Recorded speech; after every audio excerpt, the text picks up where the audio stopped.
Back to that Kevin Show with Kevin McCullough. All right, final few minutes in bonus coverage, actually, with Nicole Parker. Did not expect to keep her this long, but so grateful that she is so passionate about what is wrong with what we've seen in the headlines in the last few years. And Nicole, I was thinking during the commercial break,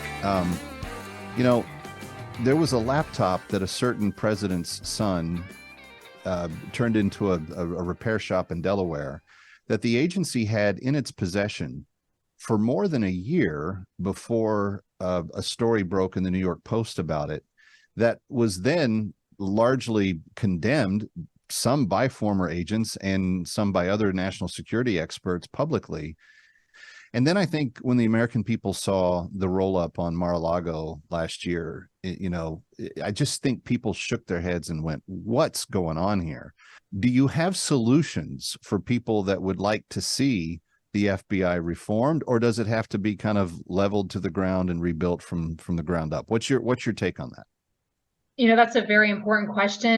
Look, I was doing real work. Okay. In all humility, I'm going to tell you, I was doing my best to really serve the people and to protect them and to put victims first and things like that. And I work shoulder to shoulder with amazing task force officers and other agents.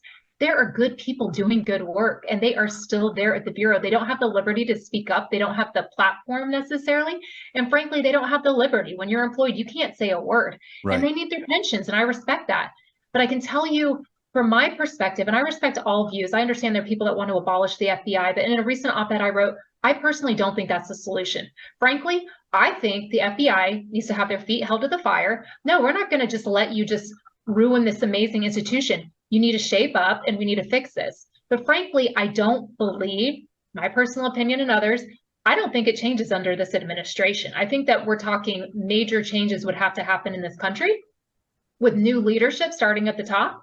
And then I wouldn't say abolish it, but I think there definitely need to be some major transformations. I think Americans need to know that they can trust the Bureau, that there's transparency, changing the way that it's structured, changing the promotion process, the hiring process, all different sorts of things. Let me ask a practical side of that. Sure. If 9/11 moved the FBI from a law enforcement first mission to more of an intelligence gathering mission, would removing that plank from their mission be one of the kind of cornerstones of a reform that you would like to see happen? That's a very important question, because as we're seeing a lot of the corruption, you're going to notice a pattern, right? It always seems to be on the intelligence side of the house, right? You're not typically seeing a lot of corruption coming out of the criminal side necessarily. A lot of it is stemming originally from what might be determined as the intelligence side of the house. I do believe that intelligence is important for the FBI, intelligence gathering, but myself and others believe that there maybe should be, there are other countries that run it very well, and they actually have a domestic intel agency and they have a criminal agency, and when they're needing to work together, they do. I think that there are a lot of potential solutions. I think that's something that I'm actually working on. I have the opportunity right now to do some work with AFPI and giving some ideas. And so stay tuned. There's going to be a lot more that I hope comes forward. But to think that I'm willing to just walk away from this. There was a big story that came out this week about 2 agents in the Miami division that were shot and killed.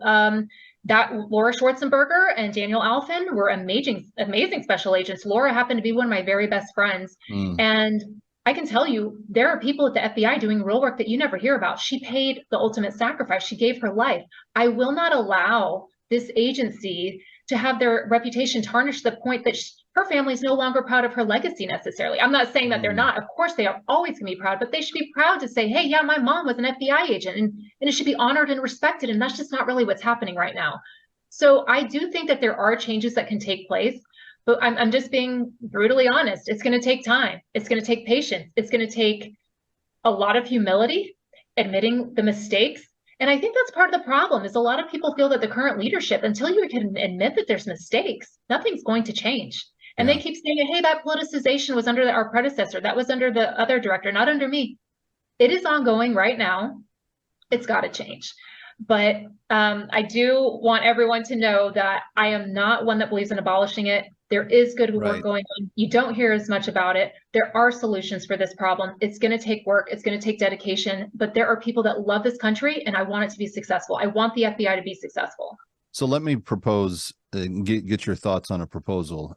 My friend Katie McFarland, who served multiple presidents in the Pentagon in a civilian capacity, but is the equivalent of a civilian decorated 4-star. And she has spoken decisively, publicly, about an idea that if Trump or someone else is elected in 24, that what you do is you come in and the woke aspect of the military, you fire everybody that's a 3 and a 4-star. You just send them to early retirement or say, thank you for your service.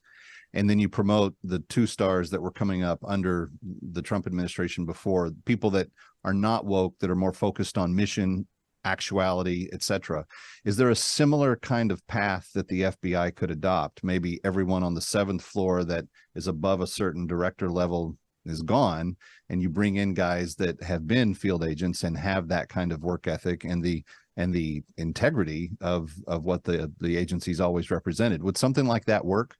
As I'm hearing you talk about that, those are some thoughts that I've definitely had. I think that's absolutely true. I think the FBI director, frankly, needs to be a former agent. I think it needs to be someone who has had the gun, had the badge, had the credentials, has, hit doors, as we call, done operations, been in the field, people that have not just been in the DC area their entire career.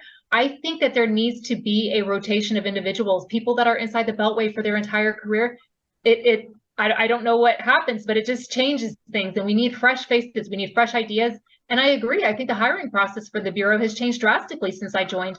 You should be hired based on your qualifications and your credentials, period. Yeah. I do not want to be hired anywhere because I'm a woman. I want to be hired because I am the most qualified candidate, period. And I think that the Bureau has focused so much on social issues, social justice issues. That's not why I came. Frankly, if I want to do that, maybe I can go work for a different corporation that's their number one priority. But when you are entrusted to protect the American people, that when you go to arrest someone, they're not going to care whether you're a female or what your religious or sexual preference is. They care that you are the most qualified. And I think that's a very important aspect of transforming the FBI back to what it was as well. Nicole Parker, thank you for this generous use of time tonight. Please come back and see us again and keep us informed on these things, because I do think there's a potential to reform the system, but it's going to take brave people like you speaking out. And we're sure thankful for you to be here tonight. Thank you so much, and God bless everybody. Thank you. Kevin McCullough coming right back from New York. Don't go anywhere. Ready or not, he'll be right back.